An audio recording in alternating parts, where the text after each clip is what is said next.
IFM English News.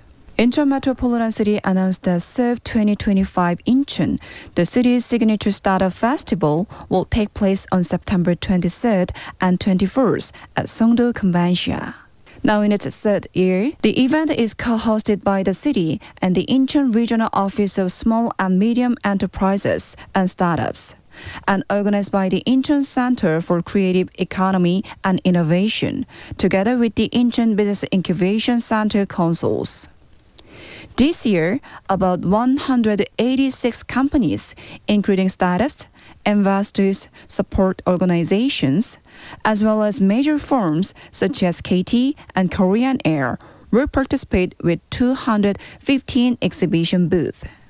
Incheon Metropolitan City announced that it has opened a special exhibition titled 19 plus 16 ING today at the Songdo Global Campus Multi-Complex Exhibition Hall, running through September 18th.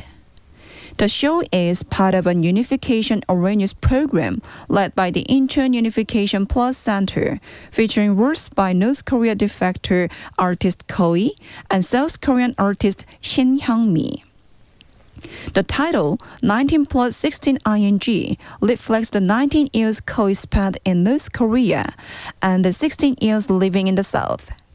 Since arriving in 2009, Koi has captured the complex emotions of life as an outsider through works. The Incheon Metropolitan City Institute of Health and Environment announced it will ensure a safe and steady supply of meat products ahead of Chuseok holiday by opening slaughterhouse earlier and operating even on public holidays. From today through September 27th, slaughterhouses will open at 7 a.m. earlier than usual and operate during holidays, depending on demand and anticipation of increased meat consumption during the holiday. On-site inspectors from the Institute will oversee daily hygiene checks before and during operations, while monitoring potential contamination risks to ensure sanitary processing. The Incheon Metropolitan City Office of Education has launched a task force to support schools in island regions such as Ganghwa-gun and Ongjin-gun, where student numbers are declining and infrastructure remain limited. The office has working to strengthen educational capacity and improve working conditions for teachers to attract more qualified staff. Based on the feedback collected, the office will complete a field survey and release the report by December with full-scale support for island schools beginning next year. The Incheon Youth Center, known as Yuyugiji, has quickly become a hub for young people since opening in March. Located on the 9th floor of Jeomulpo Smart Town, the center offers diverse spaces freely available to all local youth. In a survey of 119 users, 97.4% responded they were satisfied, highlighting the center's growing role as a community space for young people. Michuhol-gu announced that it convened the second half Youth Welfare Review Committee on September 4th to discuss ways to better support at-risk youth and strengthen rapid response systems. The meeting gathered heads of 15 key partner institutions who pledged to work together for youth protection and welfare.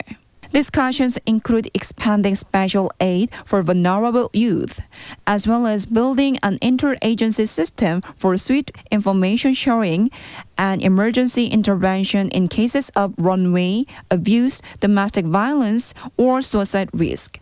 Incheon Free Economic Zone Authority announced plans to invest 3.5 billion won to build ecotourism facilities at Yeongjong Seaside Park in Jung-gu, Incheon. The project includes an ecotourism center, an outdoor experiential learning site, and eco-trails. The center will feature exhibition, education, and research spaces, offering programs such as birdwatching and mudflat exploration. The Incheon Museum of History has opened a special exhibition titled A Fire Life, Marguerite Higgins in Incheon, September 1950. to mark the 75th anniversary of the Incheon Landing Operation. The exhibition runs from September 12 to October 19th.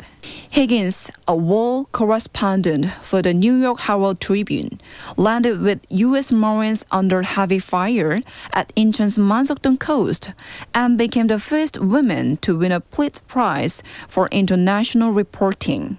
She was the first foreign correspondent to arrive in Korea just 2 days after the outbreak of the Korean War, and was the only female foreign war reporter present at the Incheon Landing on September 15, 1950. This is the first museum exhibition in Korea dedicated to highlighting her life and work. Incheon Metropolitan City announced it will present 5 free performances of the original musical, Incheon Landing Operation, That Night, a Light, from September 12 to 20th at Bupyeong Art Center and Jung-gu Cultural Center. Produced by the theater group 10 years later with city support. The musical is the first original work under Incheon's program to promote creative stage productions. As part of the anniversary week, it highlights themes of remembrance and gratitude, unity and peace, solidarity and future, and participation and empathy. The story draws inspiration from the lighthouse at Palmido, a symbol of the operation's success, and sheds light on the sacrifices of unsung heroes and civilians during the war. Incheon Metropolitan City announced that the 41st Shinhan Donghae Open golf tournament will take place from September 11th to 14th at Jack Nicklaus Golf Club Korea in Songdo. The tournament is hosted by Shinhan Financial Group and co-organized by KPGA, the Asian Tour, and JGTO. Spectators can enjoy interactive programs such as putting challenges and shooting games, along with a variety of food and entertainment operation throughout the event. Jung-gu announced that it will implement a public bus route adjustment starting September 13 to improve transit convenience for residents of Yeongjong International City. The changes comes as Yeongjong-gu is set to launch in about 300 days, reflecting residents' feedback and the area's transport needs. Yeongjong announced that it received an award for outstanding gender equality policies at the 2025 Incheon Gender Equality Week ceremony held at the Incheon Culture and Art Center. IFM English News, Lee Seung-hee.